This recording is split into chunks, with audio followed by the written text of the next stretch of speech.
Hi friends, welcome back to my channel. അപ്പോൾ നമ്മൾ ഇന്ന് തമ്പനയിൽ കണ്ടതുപോലെ റാഫെല്ലോ ആണ് ഉണ്ടാക്കാൻ പോകുന്നത്, ഹോം മെയ്ഡ് റാഫെല്ലോ. അപ്പോൾ അതിനുവേണ്ടി നമുക്ക് ആദ്യം തന്നെ ഡെസിക്കേറ്റഡ് കോക്കനട്ട് ഉണ്ടാക്കണം. അതിനുവേണ്ടി ഞാനിവിടെ 1 കപ്പ് തേങ്ങ എടുത്തിട്ടുണ്ട്. അത് നമുക്ക് ഒരു ഫ്രൈ പാനിലോട്ടേക്ക് ചേർത്ത് കൊടുത്തിട്ട് അതിനകത്തുള്ള വെള്ളമൊക്കെ നന്നായിട്ടൊന്ന് ഡ്രൈ ചെയ്തെടുക്കണം.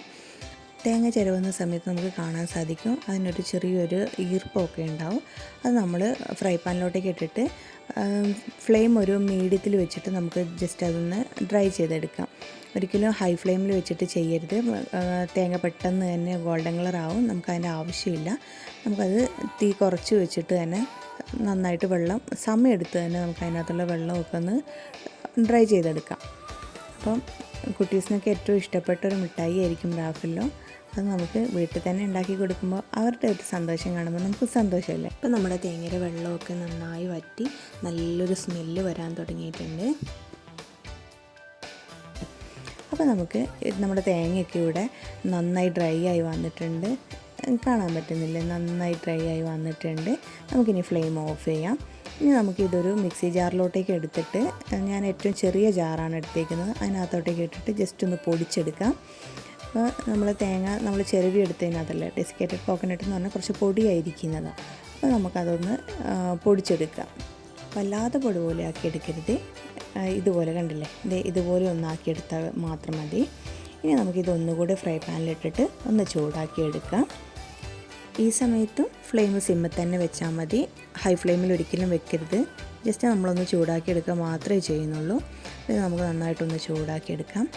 അപ്പോൾ നിങ്ങളെൻ്റെ ചാനൽ ആദ്യമായിട്ട് കാണുകയാണെങ്കിൽ എൻ്റെ ചാനലൊന്ന് സബ്സ്ക്രൈബ് ചെയ്യണം. വീഡിയോസൊക്കെ ഒന്ന് കണ്ടു നോക്കുക. നിങ്ങൾക്ക് ഇഷ്ടപ്പെടുകയാണെങ്കിൽ ലൈക്ക് ചെയ്യുക, ഷെയർ ചെയ്യുക. അപ്പോൾ നമ്മുടെ ഡെസിക്കേറ്റഡ് കോക്കനട്ട് ഇവിടെ റെഡി ആയിട്ടുണ്ട്. ഇത് ഞാൻ 2 ബൗളാക്കി എടുത്തിട്ടുണ്ട്. ഒന്ന് നമുക്ക് ബൗളാക്കി എടുക്കാനുള്ളതും മറ്റേത് നമുക്കൊന്ന് കോട്ടിങ് ചെയ്തെടുക്കാൻ വേണ്ടിയാണ്. റാഫെല്ലോയുടെ പുറത്ത് നമ്മളൊരു കോട്ടിങ് കാണാറില്ലേ, അത് ചെയ്തെടുക്കാൻ വേണ്ടിയാണ് ഈ ചെറിയ ബൗളിലേക്ക് എടുത്തേക്കുന്നത്. ഇനി നമുക്ക് ഇതിനകത്തേക്ക് വേണ്ടത് കണ്ടൻസ്ഡ് മിൽക്കാണ്. ഇത് ഞാൻ ഹോം മെയ്ഡായിട്ട് ചെയ്തെടുത്താണ്. ഇതിൻ്റെ വീഡിയോ ഞാൻ എൻ്റെ ചാനലിൽ മുമ്പേ അപ്ലോഡ് ചെയ്തിട്ടുണ്ട്. അതിൻ്റെ ലിങ്ക് ഞാൻ കൊടുത്തേക്കാം. കാണാത്തവർ അതൊന്ന് പോയി കണ്ടേക്കണേ. അപ്പോൾ നമുക്ക് മിഠായി ഉണ്ടാക്കാൻ തുടങ്ങാം. അപ്പോൾ ഞാൻ ആദ്യം തന്നെ 2 ടേബിൾ സ്പൂൺ മാത്രം കണ്ടൻസ്ഡ് മിൽക്ക് ഒഴിച്ചിട്ട് ജസ്റ്റ് ഒന്ന് മിക്സ് ചെയ്ത് നോക്കാൻ പോവാണ്. അപ്പോൾ നമുക്കിത് മിക്സ് ചെയ്യുന്ന സമയത്ത് തന്നെ മനസ്സിലാവും, നമുക്കൊരു ബോളാക്കി എടുക്കാനുള്ള പരുവം നമുക്ക് മിക്സ് ചെയ്യുമ്പോൾ മനസ്സിലാവും. അപ്പോൾ ആദ്യം തന്നെ മുഴുവനായിട്ട് ഒഴിച്ച് കൊടുക്കാതെ കുറച്ച് ഒഴിച്ച് മിക്സ് ചെയ്ത് നോക്കിയതിന് ശേഷം ബാക്കി കൂടെ ഒഴിച്ച് നമുക്ക് മിക്സ് ചെയ്തെടുക്കാം. അപ്പോൾ കണ്ടില്ലേ, ഈ ഒരു പരുവമാവുന്ന രീതിക്ക് നന്നായിട്ടൊന്ന് കുഴച്ചെടുക്കുക. അപ്പോൾ ഞാനിവിടെ നന്നായിട്ട് കുഴച്ചെടുത്തിട്ടുണ്ട്. ഇനി നമുക്കത് ബോളാക്കി തുടങ്ങാം. അപ്പോൾ ഞാനിത് ആദ്യത്തെ ബോൾ ഉണ്ടാക്കാൻ പോവാണ്. ഇത് കയ്യിലെടുത്ത് നന്നായിട്ടൊന്ന് ബോളാക്കി എടുത്ത് നമ്മുടെ അടുത്ത കൈവെള്ളയിലോട്ടേക്കൊന്ന് വെച്ചിട്ട് ജസ്റ്റ് ഒന്ന് പ്രസ് ചെയ്ത് കൊടുക്കുക. ജസ്റ്റ് പ്രസ് ചെയ്ത് കൊടുത്തിട്ട് നമുക്കതിൻ്റെ സെൻറ്ററിലോട്ടേക്ക് ബദാം വെച്ച് കൊടുക്കണം. അപ്പോൾ അവിടത്തേക്ക് ഒന്ന് വിരൽ വെച്ചിട്ടൊന്ന് പ്രസ് ചെയ്ത് കൊടുത്തിട്ട് നമുക്കൊരു ബദാം വെച്ച് കൊടുക്കാം.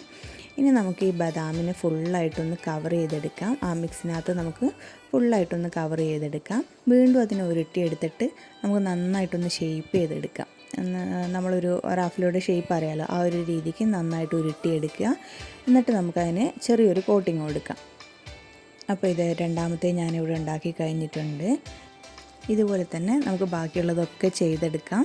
ഞാനിപ്പോൾ ഇത് മുഴുവനായിട്ട് ചെയ്തെടുത്തിട്ടുണ്ട്. കണ്ടില്ലേ, എനിക്ക് ഈ ഒരു വലിപ്പത്തിൽ ഒരു 7 റാഫെല്ലോ ചെയ്തെടുക്കാൻ വേണ്ടി പറ്റിയിട്ടുണ്ട്. അപ്പോൾ നമുക്കിതിന് നേരെ ഫ്രിഡ്ജിലോട്ടേക്ക് മാറ്റാം. ഇത് തണുപ്പിച്ച് കഴിക്കുമ്പോഴാണ് ഇതിൻ്റെ ശരിക്കുള്ള ടേസ്റ്റ് കിട്ടുന്നത്. അപ്പോൾ കണ്ടില്ലേ, വളരെ സിമ്പിളായിട്ട് 3 ചേരുവ ഉപയോഗിച്ച് നമുക്ക് ഉണ്ടാക്കാൻ വേണ്ടി പറ്റുന്ന സിമ്പിൾ റെസിപ്പിയാണിത്. അപ്പോൾ എല്ലാവരും ഒന്ന് ട്രൈ ചെയ്ത് നോക്കുക, അഭിപ്രായങ്ങൾ അറിയിക്കുക. Thanks for watching.